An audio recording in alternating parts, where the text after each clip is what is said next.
Hi, my name is Nay, and my project is inspired by the translator Grace uses in the movie Project Hail Mary. It comes with a built-in demo that I'm going to show you right now that users can select to see. Grace and Rocky save stars. Amaze, amaze, amaze. You sleep, I watch. Fist my bump.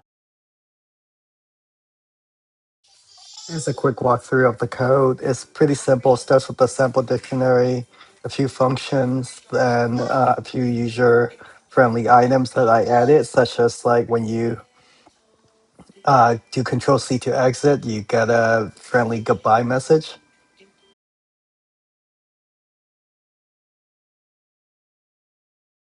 This is where I incorporated a list comprehension that we learned in the latest module of the CS50 Python.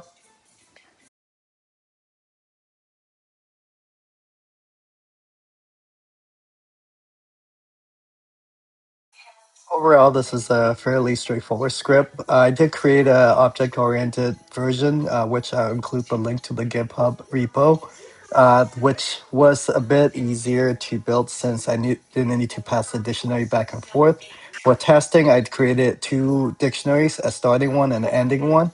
The ending one having one more element.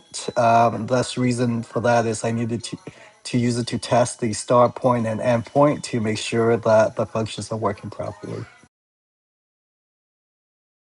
To test the last method, the last function, I had to create a tuple that it returns the tuple. So because unlike on the object-oriented method, I needed to return the dictionary each time in addition to whatever else I need to make sure I have the same dictionary across the board. This is the CSV file that's created by the program. If it can look up the number that you type in, which are representing the musical notes right now, it will Gummy but repeat kill back and Astrophish. say it in the voice. But if it doesn't recognize the number, like if you were to enter a new note, for example, just like in the movie, like when Rocky says something that isn't in English yet, you have the option to add it and define it so that next time it will work. 31 not in dictionary. Fist my bump now. Now. That's pretty much it. This was CS50 Python, and I really enjoy the course. Thank you for offering.